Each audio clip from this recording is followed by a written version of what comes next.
Okay, so I went over my 15 minutes. I tried to do this quick. Obviously, it did not work. So we're talking about essays. This is the meat on the bone. You need to make sure that your essay is on point. This is where it'll make or break you. You need to make sure that you tell the reader about you, the person behind the ACT score, and all the activities. There's going to be a million people with a 4.0 and ACT score of 24. What's going to separate you from them? I mean, really, that's the question that you need to answer and provide to them. Like, why should they choose you? Um, Maybe you've overcome an obstacle. Maybe you've gained a lot of experience and have grown and have matured.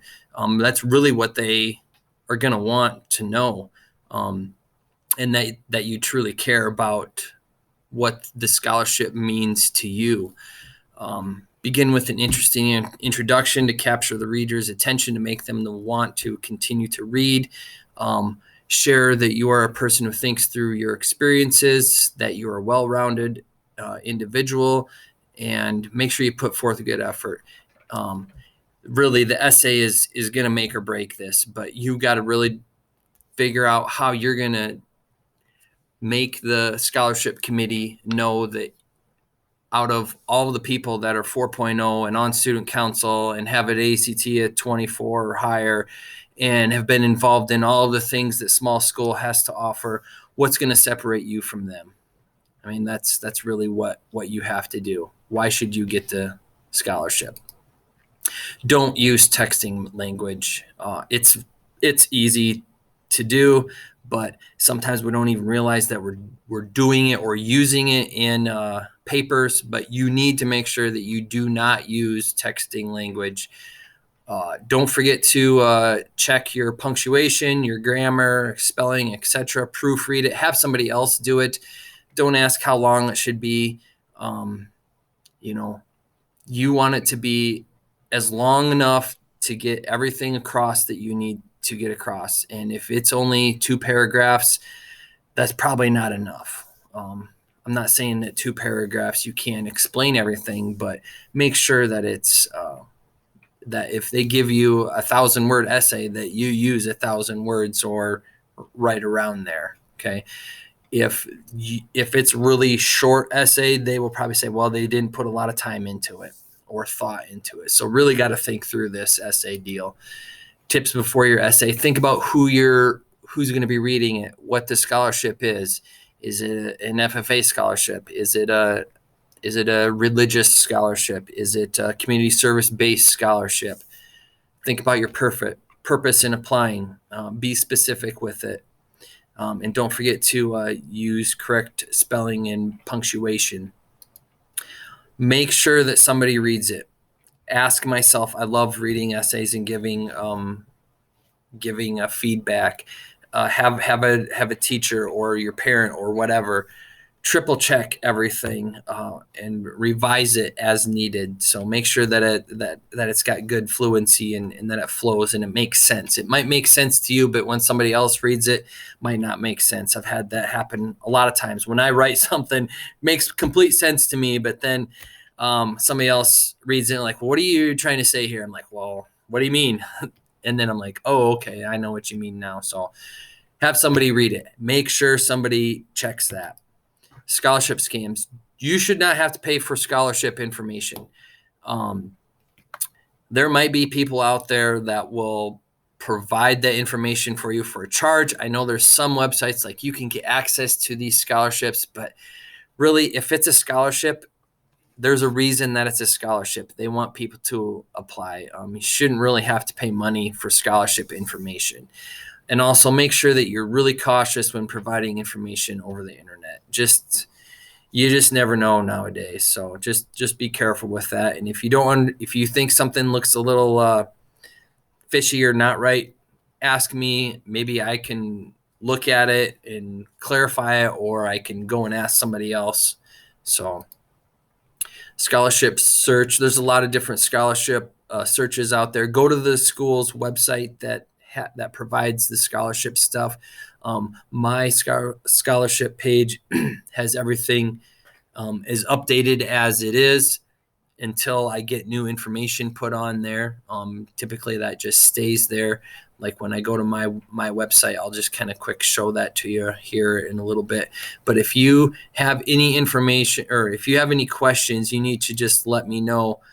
There's just so much information out there.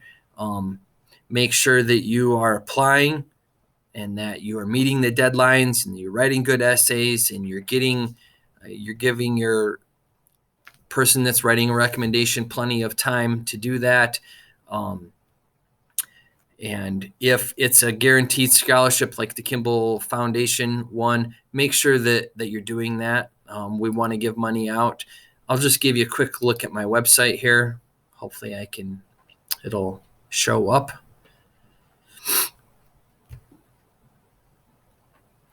This is my website, scholarship information. All of this information I keep on here as a reference until I get new information from people. I'm just going to quick kind of show you kind of the local ones that I know of that are like related to school stuff. I meant Kimball stuff, like the Kimball School Foundation. Dr. Henry C. Mueller Scholarship, that one is for nursing students who are already in college, I guess, not for high school seniors, but for like if you went to Wesleyan or State or wherever, USD, and you're getting a nursing degree and then you get admitted into it. That's a scholarship. That's a pretty good one. That's like $8,000. So Barger Memorial Scholarship, that one, even though that when I hover over this, it says it was created 9 years ago, that has not changed. That scholarship is going to stay the same until somebody tells me that it's different. So that's what we use. It doesn't mean that I haven't uploaded it. It just means that nothing has changed on it. The Sanford one is a local one we give out. American Legion is a local one. Father O'Gorman, Delmar and Rosemary Skluzak Scholarship, that's another local one. Schoenhard, Jameson Blanche Smith, Marianne Konieczny, Catholic Daughters, Ralph Mitchell. I believe the Prime Cattleman one is South Dakota Cattlemen's. I'm not sure about that. I got to look at that one. South Central Cattlemen's. Terry Severson, Wayne Bealey is one. Kimball Car Club, if you're going into automotive stuff, statewide ag insurance stuff. Even if you've been in FFA and you're not even going to go into an ag-related career, even if you've been involved in ag through FFA, apply for it. If you're going to go into nursing and you've been in FFA, apply for this one, okay? Bickner one,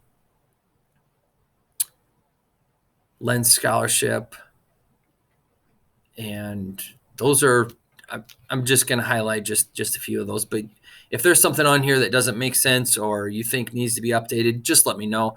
I miss things sometimes. There's a lot of things that come through, but I always try to keep everything on here from previous years so you have an idea, and it's also a reminder to me that, all right, this one needs to be updated, or when I get the information, then I update it also.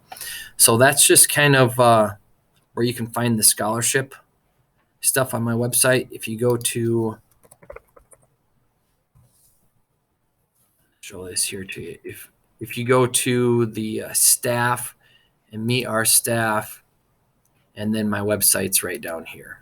So that's where it is, all the scholarship information, and you can just download those. You can save it on your phone or on your computer or whatever. It's there. If you want to get started on some of those and make sure that your essay is pretty solid, then now would be a good time to do it. All the deadlines are pretty much going to be the same. So if you have any questions, you need to just let me know. My contact number is on this page here. You can also find it on our website. So all the scholarships are available 24/7. And if you have any questions, let me know. Thank you for listening.